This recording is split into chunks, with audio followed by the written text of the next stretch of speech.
ఈ ఒక్క వెబ్సైట్ ఆయన వెబ్సైట్ ఒకటి బ్లాక్ చేస్తే ఆయన మళ్ళీ ఇంకోటి మిర్రర్ చేస్తూ దాదాపు 65 మిర్రర్ వెబ్సైట్స్ని ఆయన రన్ చేసేవాడు. ఆయన ఒక మొత్తం ఆయనని ఇన్వెస్టిగేట్ చేసిన తర్వాత ఆయన దగ్గర ఉన్న హార్డ్ డిస్క్ అంతా రికవర్ చేసిన తర్వాత దాదాపు 21,000 సినిమాస్ ఆయన హార్డ్ డిస్క్లో పెట్టడం జరిగింది. మొత్తము పాత ఫిలిమ్స్ అయిన గాడ్ ఫాదర్ మీ అందరు కూడా తెలుసు, చారిత్రాత్మక ఐతిహాసిక ఫిలిం అయిన గాడ్ ఫాదర్ అంటే 1972లో ప్రొడ్యూస్ అయిన ఆ మూవీ నుంచి మొన్న వచ్చిన ఓజీ మూవీ దాకా కూడా ఆయన దగ్గర ఈ ఒక్క హార్డ్ డిస్క్లో ఉండడము మనము చూశాను. మొత్తము బాలీవుడ్ టాలీవుడ్ అందరు కూడా ఈయన చాలా మూవీస్ ఆయన దగ్గర ఉండి చాలా నష్టం జరుగుతుంది. అదేవిధంగా ఆయన ఇప్పటిదాకా ఒక 20 crores సంపాదన చేశారని చెప్పి ఆయన వెల్లడించారు. మనం దాంట్లో 3 కోట్ల రూపాయలు మనము సీజ్ చేయడం జరిగింది. అది ఇంకా మనం ఆయన ఫైనాన్షియల్ డీటెయిల్స్ ఆయన మనీ లాండరింగ్ ప్లస్ ఏం చేశారు ఎక్కడెక్కడ చేశారు ఈ ర్యాకెట్లో మొత్తం ఏముందని తెలుసుకోవడానికి ఆయన పోలీస్ కస్టడీ కూడా మనం అడగడం జరిగింది. అది వచ్చిన తర్వాత కూడా ఇంకా మనము ఆయన దగ్గర ఉన్న విషయపైన మనం రాపట్టుకోవడానికి మా వంతు కృషి చేయడం జరుగుతుంది.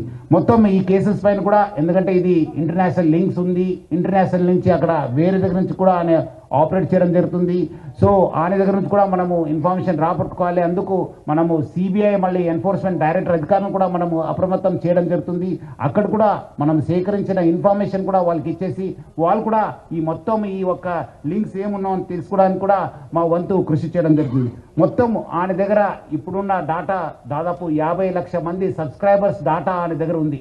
అంటే మీకు తెలుసుంటుంది డాటా ఈజ్ పవర్ఫుల్. ఈ ఒక్క ఆధునిక యుగంలో మోడర్న్ టెక్నాలజీలో డాటా ఈజ్ పవర్ఫుల్. ఎవరి దగ్గర డాటా ఉంటుంది వాళ్ళు చాలా పవర్ఫుల్ ఉంటారు. ఆ డాటా ఆయన కలెక్ట్ చేయడంతో ఆయన అన్ని కూడా సైబర్ క్రైమ్స్కి లేదంటే ఏదో ఒక క్రైమ్కి అది గురి అయ్యే అవకాశం ఎక్కువ ఉంది. ఎందుకంటే piracy it self is illegal. ఎందుకంటే పైరసీ అనేది ఇల్లీగల్. ఎవరు కూడా ఈ పైరసీ మూవీస్ ప్రమోట్ చేయడం కానీ చూడడం కానీ కూడా ఇల్లీగల్. సో చాలా మంది ఏదో రకరకాలు అనుకుంటారు ఏదో మనం చూస్తున్నాను కాదని చెప్పి, బట్ లేదు, వెనక ఒక పెద్ద ర్యాకెట్ ఉందని చెప్పి ప్రజలందరూ కూడా అర్థం చేసుకోవాలి. ఈ అన్ని కూడా మీ డాటా అంతా డార్క్ వెబ్లో లేదంటే ఏదో ఒక వెబ్లో మీకు అవైలబుల్ ఉంటున్నావు. అది సైబర్ క్రిమినల్స్ వాళ్ళు వాడుకోవచ్చు, లేదంటే ఎకనామిక్ ఆఫెండర్స్ యూజ్ చేసుకోవచ్చు, లేదంటే వేరే క్రిమినల్స్ కూడా మీకు ట్రాప్ చేసే అవకాశం ఉందని చెప్పి